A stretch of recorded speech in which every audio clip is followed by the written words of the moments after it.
नमस्कार। गोवा के मुख्यमंत्री श्रीमान प्रमोद सावंत जी, केंद्रीय जल शक्ति मंत्री श्रीमान गजेंद्र सिंह शेखावत जी, गोवा सरकार के अन्य मंत्रीगण, अन्य महानुभाव, देवियों और सज्जनों, आज एक बहुत ही महत्वपूर्ण और पवित्र दिवस है। देश भर में श्री कृष्ण जन्माष्टमी की धूम है। सभी देशवासियों को, दुनिया भर में फैले भगवान श्री कृष्ण के भक्तों को बहुत बहुत बधाई। जय श्री कृष्ण। आज का ये कार्यक्रम गोवा में हो रहा है, लेकिन आज मैं सभी देशवासियों के साथ देश की 3 बड़ी उपलब्धियों को साझा करना चाहता हूं, और ये बात मैं पूरे देश के लिए कहना चाहता हूं। भारत की इन उपलब्धियों के बारे में जब मेरे देशवासी जानेंगे, मुझे पक्का विश्वास है उनको बहुत गर्व होगा, और विशेषकर हमारी माताओं बहनों को बहुत गर्व होगा। अमृत काल में भारत जिन विशाल लक्ष्यों पर काम कर रहा है, उससे जुड़ी 3 अहम पड़ाव हमने आज पार किए हैं। पहला पड़ाव, आज देश के 10 करोड़ ग्रामीण परिवार पाइप से स्वच्छ पानी की सुविधा से जुड़ चुके हैं। 10 करोड़ ग्रामीण परिवार एक घर जल पहुंचाने की सरकार के अभियान की एक बहुत बड़ी सफलता है। ये सबका प्रयास का बेहतरीन उदाहरण भी है। मैं इस उपलब्धि के लिए हर देशवासी को और विशेषकर माताओं बहनों को बधाई देता हूं। साथियों, देश ने और विशेषकर गोवा ने आज एक उपलब्धि हासिल की है। आज गोवा देश का पहला राज्य बना है जिसे हर घर जल सर्टिफाई किया गया है। दादरा नगर हवेली एवं दीव और दमन भी हर घर जल सर्टिफाइड केंद्र शासित प्रदेश बन गए हैं। बीते कुछ वर्षों में देश के हर बड़े मिशन में गोवा अग्रणी भूमिका निभाता जा रहा है। मैं गोवा की जनता को, प्रमोद जी और उनकी पूरी टीम को, गोवा की सरकार को, स्थानीय स्वराज की संस्थाओं को, हर किसी को बहुत बहुत शुभकामनाएं देता हूं। आपने जिस प्रकार हर घर जल मिशन को आगे बढ़ाया है, वह पूरे देश को प्रेरित करने वाला है। मुझे खुशी है कि आने वाले महीनों में कई और राज्य इस सूची में जुड़ने वाले हैं।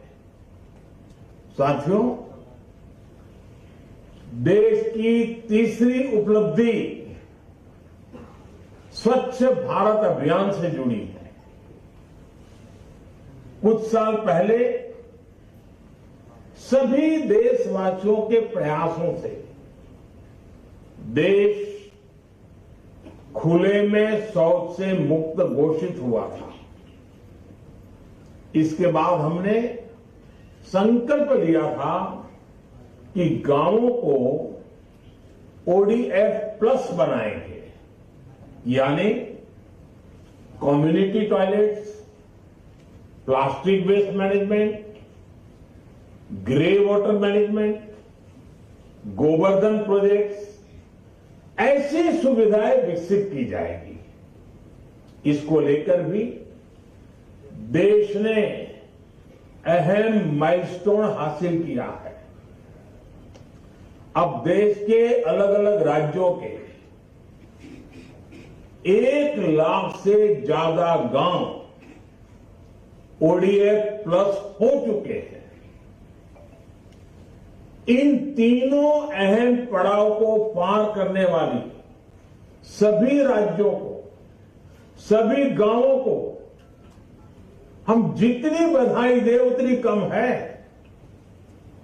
साथियों, आज दुनिया की बड़ी बड़ी संस्थाएं कह रही हैं कि 21वीं सदी की सबसे बड़ी चुनौतियों में से एक चुनौती वाटर सिक्योरिटी की होगी। पानी का अभाव विकसित भारत के संकल्प की सिद्धि में भी बहुत बड़ा अवरोध बन सकता है। बिना पानी सामान्य मानवी, गरीब, मध्यम वर्ग, किसान और उद्योग धंधों सबको नुकसान होता है। इस बड़ी चुनौती से निपटने के लिए सेवा भाव से, कर्तव्य भाव से 24 घंटे काम करने की जरूरत है। हमारी सरकार बीते 8 वर्षों से इसी भावना के साथ वाटर सिक्योरिटी, जल सुरक्षा के कार्यों को पूरा करने में जुटी है। ये सही है कि सरकार बनाने के लिए उतनी मेहनत नहीं करनी पड़ती, लेकिन देश बनाने के लिए कड़ी मेहनत करनी होती है और सबके प्रयास से होती है। हम सभी ने देश बनाने का रास्ता चुना है, इसलिए देश की वर्तमान और भविष्य की चुनौतियों का लगातार समाधान कर रहे हैं। जिन्हें देश की परवाह नहीं होती, उन्हें देश का वर्तमान बिगड़े या भविष्य कोई फर्क नहीं पड़ता। ऐसे लोग पानी के लिए बड़ी बड़ी बातें जरूर कर सकते हैं, लेकिन कभी पानी के लिए एक बड़े विजन के साथ काम नहीं कर सकते।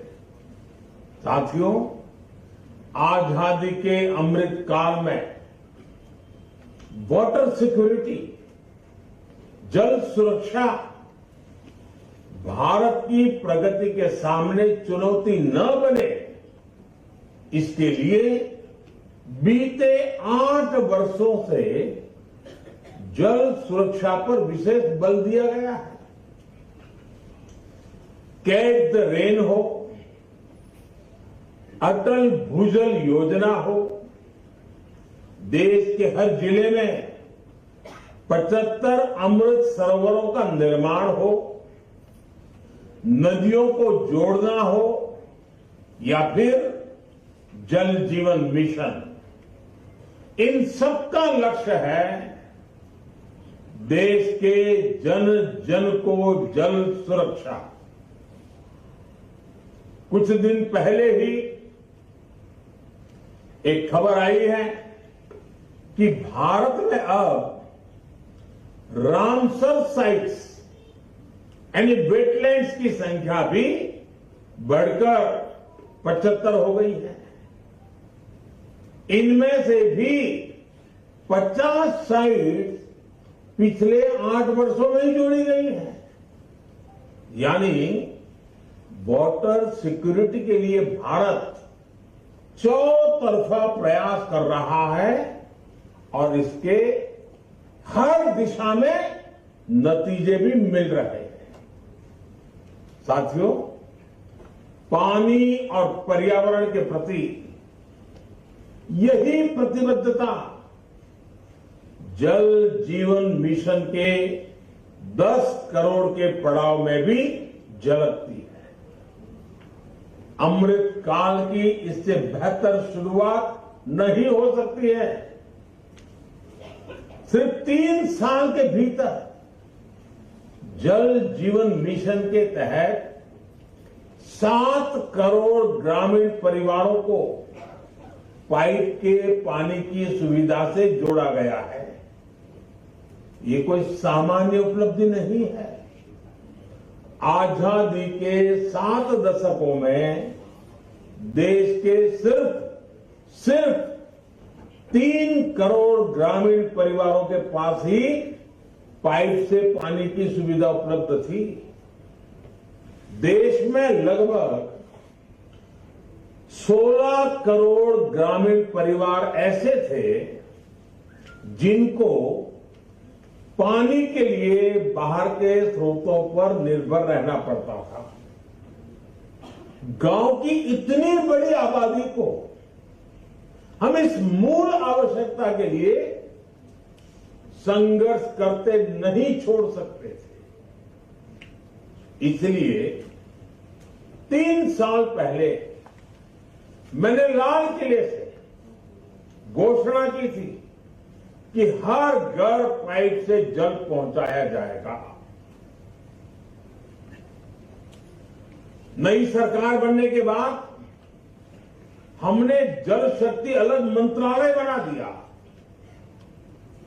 इस अभियान पर 3,60,000 करोड़ रुपए खर्च किए जा रहे हैं। 3,60,000 करोड़ रुपए 100 साल की सबसे बड़ी महामारी की वजह से जो रुकावटें आई, उसके बावजूद इस अभियान की गति कम नहीं पड़ी। इसी निरंतर प्रयास का परिणाम है कि 7 दशकों में जितना काम हुआ था उससे 2 गुने से अधिक काम देश ने पिछले 3 साल में ही कर दिखाया है। ये उसी मानव केंद्रित विकास का उदाहरण है जिसकी बात मैंने इस बार लाल किले से की है।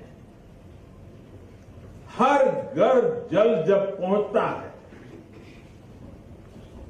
तो सबसे अधिक लाभ हमारी बहनों को होता है, भावी पीढ़ी को होता है। कुपोषण के विरुद्ध हमारी लड़ाई मजबूत होती है। पानी से जुड़ी हर समस्या की सबसे अधिक भुक्तभोगी हमारी माताएं बहनें होती हैं। इसलिए इस मिशन के केंद्र में भी हमारी बहन बेटियां ही है जिन घरों में शुद्ध पेयजल पहुंचा है, वहां अब बहनों का समय बच रहा है।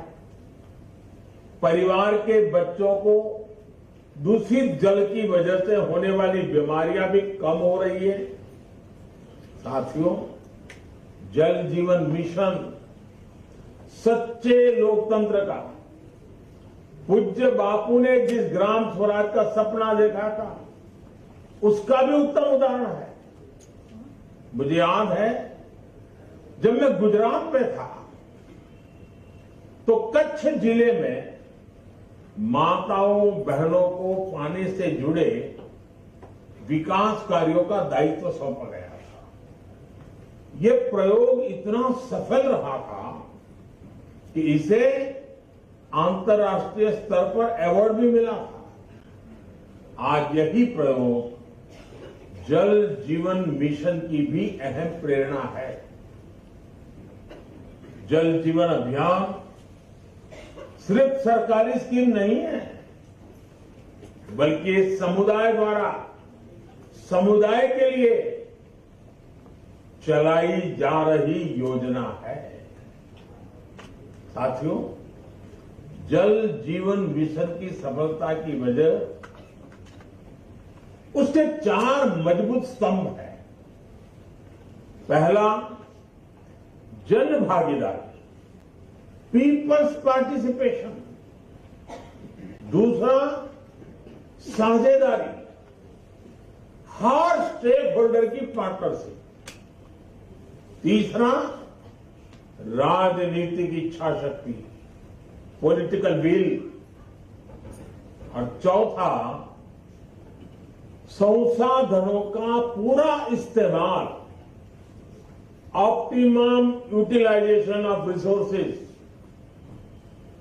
भाइयों और बहनों, जल जीवन मिशन में जिस तरह पंचायतों को, ग्राम सभाओं को, गांव के स्थानीय लोगों को शामिल किया गया है, जिस तरह उन्हें अनेक जिम्मेदारियां सौंपी गई हैं, यह अपने आप में अभूतपूर्व है। हर घर पाइप से जल पहुंचाने के लिए जो कार्य होते हैं, उसमें गांव के लोगों का सहयोग लिया जाता है। गांव के लोग ही अपने गांव में जल सुरक्षा के लिए विलेज एक्शन प्लान बना रहे हैं। पानी का जो मूल्य लिया जाता है, वो भी गांव के लोग ही तय कर रहे हैं। पानी की टेस्टिंग में भी गांव के लोग जुड़े हैं। 10 लाख से ज्यादा महिलाओं को इसकी ट्रेनिंग दी गई है। पानी समिति में अभी कम से कम 50% महिलाओं को जगह दी गई है। जो जनजातीय इलाके हैं, वहां तेजी से काम हो, इसे प्राथमिकता दी जा रही है। जल जीवन मिशन का दूसरा स्तंभ साझेदारी है। राज्य सरकारें हो, पंचायतें हो, स्वयंसेवी संस्थाएं हो, शिक्षण संस्थाएं हो, सरकार के विभिन्न विभाग और मंत्रालय में सभी मिलकर काम कर रहे हैं। इसका जमीनी स्तर पर बहुत बड़ा फायदा मिल रहा है। साथियों, जल जीवन मिशन की सफलता का तीसरा मुख्य स्तंभ है राजनीतिक इच्छा शक्ति। जो पिछले 70 साल में हासिल किया जा सका, उसमें कई गुना ज्यादा काम 7 साल से भी कम समय में किया जा रहा है। कठिन लक्ष्य है, लेकिन ऐसा कोई लक्ष्य नहीं जो भारत के लोग ठान ले और उसे प्राप्त न कर सकते। केंद्र सरकार, राज्य सरकारें, पंचायतें सभी इस अभियान को तेजी से पूरा करने में जुटी है। जल जीवन मिशन संसाधनों के सही इस्तेमाल पर, ऑप्टिमम यूटिलाइजेशन ऑफ रिसोर्सेज पर भी उतना ही बल दे रहा है। मनरेगा जैसी योजनाओं के वो कार्य जो जल जीवन मिशन को गति देते हैं, उनसे भी मदद ली जा रही है। इस मिशन के तहत जो कार्य हो रहा है, उससे गांवों में बड़े पैमाने पर रोजगार के नए अवसर भी बन रहे हैं। इस मिशन का एक लाभ ये भी होगा कि जब हर घर में पाइप से जल पहुंचने लगेगा, सैचुरेशन की स्थिति आ जाएगी, तो पक्षपात और भेदभाव की गुंजाइश भी उतनी ही समाप्त हो जाएगी। साथियों, इस अभियान के दौरान जो पानी के नए स्रोत बन रहे हैं, टैंक बन रहे हैं, वाटर ट्रीटमेंट प्लांट बन रहे हैं, पंप हाउस बन रहे हैं, सभी की जियो टैगिंग भी हो रही है। पानी की आपूर्ति और गुणवत्ता का उसकी मॉनिटरिंग के लिए आधुनिक टेक्नोलॉजी यानी इंटरनेट ऑफ थिंग्स सॉल्यूशन का उपयोग करने की भी शुरुआत हुई है। यानी जनशक्ति, नारी शक्ति और टेक्नोलॉजी की शक्ति मिलकर जल जीवन मिशन की शक्ति बढ़ा रहे हैं।